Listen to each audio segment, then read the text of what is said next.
नमस्कार, मैं सपना तंवर आज आपके साथ। और आज हमारे सामने एक ऐसे महान व्यक्ति हैं जिन्होंने पूरे राष्ट्रीय स्तर पर बल्कि अंतर्राष्ट्रीय स्तर पर हमारी राष्ट्रीय धरोहर को पुरस्कृत किया है। और इन्हें सन 2012 में पद्मश्री से भी पुरस्कृत किया जा चुका है। इन्होंने पूरी दुनिया में अपनी बहुत बड़ी ध्रुपद गायन संस्कृति को लेकर मिसाल कायम करी है। श्री उमाकांत गुंदेचा जी, नमस्ते सर। नमस्ते। सर, मेरा आपसे प्रथम प्रश्न यह है कि संगीत की यात्रा में जीवन में कैसा सुकून महसूस होता है और एक आम आदमी भी क्या ऐसा सुकून महसूस कर सकता है? बड़ा अच्छा प्रश्न है आपका। देखिए, हमारी जितनी भी विधाएं हैं, हमारी जितनी भी कलाएं हैं, उनमें संगीत जो है वो सबसे ज़्यादा मन को, मस्तिष्क को और हमारे जीवन को शांति प्रदान करने वाली कला है। और इसमें भी जो है ख़ास तौर से ध्रुपद ध्रुपद गायकी जो है वो जिसको हम कहते हैं नाद योगा, है ना। तो वो नाद योगा पर आधारित ये गायकी है और हमारे मन को, मस्तिष्क को, हमारे अपने जीवन को एक शांति तो प्रदान करती ही है, साथ में जो हमारा लाइफ में काम करते करते एक मोनोटोनी आ जाती है, उसको भी ये बैलेंस करती है। तो संगीत जो है वो हमारे जीवन का एक महत्वपूर्ण हिस्सा है, जो हमें कहीं न कहीं हमारे जीवन को शांति प्रिय बनाता है। सर, एक आम आदमी भी क्या ऐसा महसूस कर सकता है संगीत को सुनकर? बिल्कुल कर सकता है और करता है। संगीत का मतलब सिर्फ शास्त्रीय संगीत या ध्रुपद ही नहीं है। अगर आपको लाइट म्यूजिक सुन कर के भी अगर आनंद आ रहा है, अगर आपको कव्वाली सुन करके भी आनंद आ रहा है, तो वो भी संगीत है, वो भी एक प्रकार है। और हम जब नाद संगीत की बात करते हैं, नाद योगा की बात करते हैं, तो वो ध्रुपद ही है, क्योंकि ध्रुपद जो है मंदिरों से निकला हुआ गाना है, तो इसमें सारी वो मेडिटेशनल क्वालिटी है। और इसलिए यह संगीत या कोई भी संगीत जो है वो हमारे जीवन का एक महत्वपूर्ण हिस्सा होता है। सर, आज के समय में व्यक्ति वही सुनता है जो अच्छा लगता है उसे। इसमें संगीत की शुद्धता किस हद तक रही है? देखिए, संगीत की शुद्धता का जहाँ तक सवाल है, वो अलग अलग पैमाने हैं उसके, है ना। पैमानों का मतलब मैं ये कहूँगा कि देखिए, आज फिल्म संगीत को भी अगर हम देखें, तो जो 70-80 के या 90 के दशक में जो गाने बनते थे या जो म्यूज़िक बनता था फिल्मों में, अब वैसा म्यूज़िक नहीं है। ऐसा ही हर क्षेत्र में, संगीत के हर क्षेत्र में ये चीज़ हुई है, चाहे हम शास्त्रीय संगीत में लें या लाइट म्यूज़िक में लें। तो ये बदलाव जो है ये हमारे संस्कृति का हिस्सा है। ये यही जो है एक तरीके से हमारी जो परंपरा जो चली आ रही है, तो जो परंपरा चली आ रही है उस परंपरा में ये बदलाव निहित है, ये उसमें इनबिल्ट है। तो आज जैसा संगीत जो हो रहा है, जाहिर बात है 2000 साल पहले वैसा नहीं था या 1000 साल पहले वैसा नहीं था, लेकिन फिर भी हम ये कोशिश करते हैं शास्त्रीय संगीत के माध्यम से कि हम वो परंपरा, वो जो हमारी परंपराएं चली आ रही हैं, उसको हम वैसा ही जो है आगे की पीढ़ी में भी पास ऑन करें। सर, जो हमारी भारतीय संगीत है और एशिया संगीत, उसमें क्या समानता है? मैं आपका प्रश्न समझा नहीं। सर, जैसे हमें भारत और एशिया में आता है, उसमें जी संगीत अलग अलग तरह के जैसे सभी देशों में, तो उसमें जी। क्या क्या समानता देखी जा सकती है हमारी? देखिए, एशिया का जो संगीत है, यानी हम अगर बांग्लादेश को ले लें या पाकिस्तान को ले लें या हमारे यहाँ या श्रीलंका में, तो यहाँ तो जो शास्त्रीय संगीत की जो क्वालिटी है वो तो लगभग समान है। यानी वही राग रागिनियाँ हैं, वही तालें हैं, वही गायन का तरीका है। फिल्मों में थोड़ा बहुत फ़र्क हो सकता है, क्योंकि फिल्मों में अब बांग्लादेश को लेंगे तो वो एक बंगाली टच उसमें होगा, या हम श्रीलंका को देखें तो वहाँ का अपना एक तमिलियन टच होगा या उनका अपना एक संगीत होगा, या ऐसे हम नेपाल को लें या श्रीलंका को, तो वहाँ की अपनी अपनी अलग अलग परंपराएं जो फोक संगीत की होती हैं, वो भी कहीं ना कहीं फिल्मों को प्रभावित करती है, तो वो फ़र्क हो सकता है। क्लासिकल म्यूज़िक में बहुत ज़्यादा फ़र्क मुझे लगता नहीं, वो तो एक ही है। सर, भारत में संगीत की क्या स्थिति है इसकी शिक्षा को लेकर? भारत में संगीत की शिक्षा को लेके स्थिति वैसे तो अच्छी है, लेकिन आप ये देखेंगे कि शास्त्रीय संगीत के प्रोफेशनल कलाकार हमेशा गुरु शिष्य परंपरा से ही तैयार हुए हैं। किसी भी संस्था से, हमारे यहाँ इतनी यूनिवर्सिटीज़ हैं, इतने सारे कॉलेजेस हैं, लेकिन वहाँ से कोई भी ऐसा प्रोमिनेंट जो कलाकार है, प्रोफेशनल कलाकार, वो पैदा हुआ नहीं दिखता है, और ना ही हम कोई ऐसा नाम पाते हैं। लेकिन गुरु शिष्य परंपरा से ही इस क्षेत्र में लोग आगे आए हैं और उन्होंने अपने इस संगीत को प्रोफेशनल स्तर पर प्रस्तुत किया है। सर, इसमें और अधिक बढ़ोतरी के लिए क्या क्या करना चाहिए सुधार के लिए? देखिए, बढ़ोतरी के लिए तो बहुत कुछ हो सकता है। इसको जो है, मैं तो ये कहूँगा कि शास्त्रीय संगीत को हमारे जो पाठ्यक्रम है, बच्चों का पाठ्यक्रम है, उसमें भी संगीत अनिवार्य विषय किया जाना चाहिए।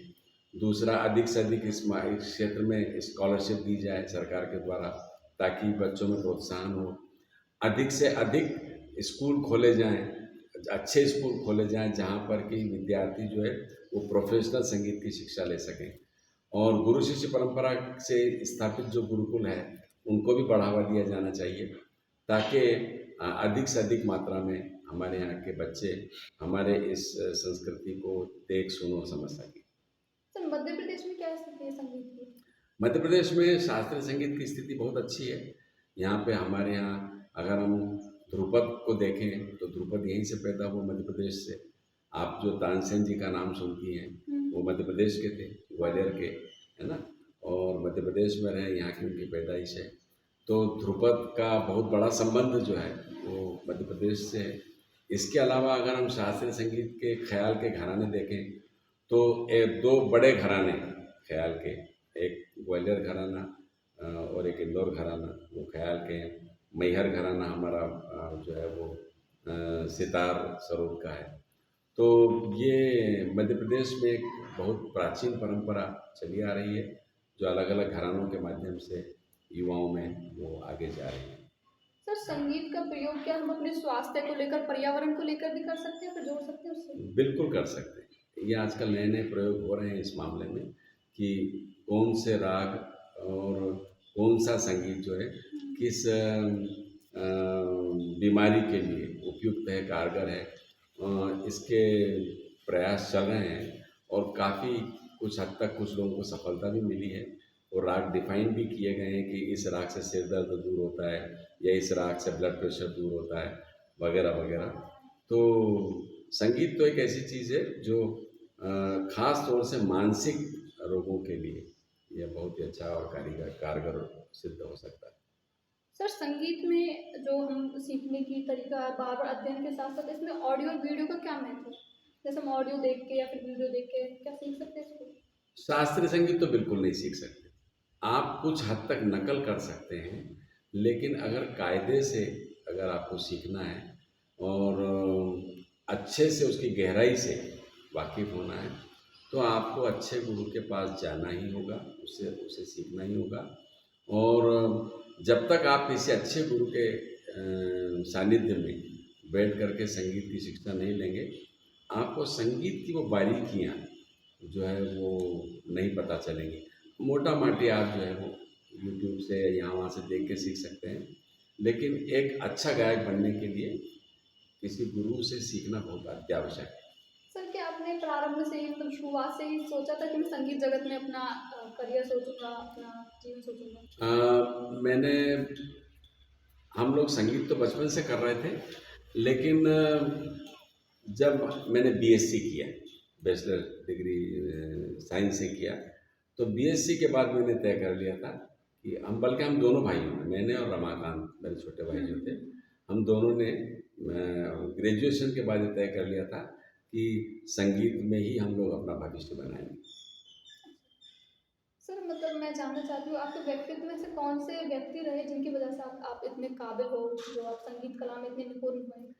देखिए, निश्चित रूप से हम जब किसी क्षेत्र में जाते हैं और तो उसमें हम किसी बड़े कलाकार से प्रभावित होते हैं, तो हम जिनसे प्रभावित रहे वो हमारे उस्ताद जिया फरीदुद्दीन डागर साहब और उस्ताद जिया मोहिउद्दीन डागर साहब, उनकी सोच का, उनके संगीत का और उनकी बातों का हमारे जीवन पर बहुत प्रभाव गिरा है।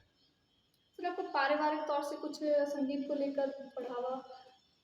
पारिवारिक तौर से संगीत का बढ़ावा यही है कि हमारे हम 3 भाई हैं और हम तीनों भाइयों के जो बच्चे हैं वो संगीत ही कर रहे हैं और आज वो प्रोफेशनल तरीके से स्टेज पर उसको गा बजा रहे हैं और संगीत की सेवा कर रहे हैं। तो ये एक हमारे लिए भी बड़ी सुकून की बात है कि हमारे परिवार के बच्चे इसको आगे बढ़ा रहे हैं। लेकिन ये जो हमने अपना ध्रुपद संस्थान जो गुरुकुल खोला है, यहाँ पर भी जो है बहुत सारे बच्चे देश के विदेश के आकर के और इस ध्रुपद को सीख रहे हैं।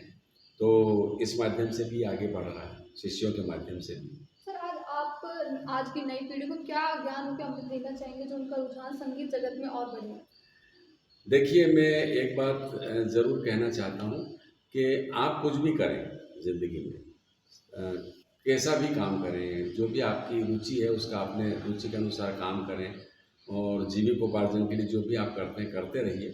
लेकिन कोई भी एक कला से आप ज़रूर जुड़िए। वो कला शास्त्रीय संगीत भी हो सकती है, पेंटिंग भी हो सकती है, नृत्य भी हो सकता है, कोई वादन भी हो सकता है। बहुत सारे हमारे यहाँ उस कला के आयाम हैं। तो एक कला को आप ज़रूर अपनाइए अपने जीवन में, ताकि वो कला जो है आपको जो जीवन में कहीं भी अगर अशांति है, अपने काम के से आपको टेंशन हो रहा है या ये, तो उसमें आपको वो कला बहुत मदद करेगी। तो इसलिए मेरा ये आग्रह है कि आप ज़रूर किसी एक कला से अपने आप को जोड़े रखें। धन्यवाद सर।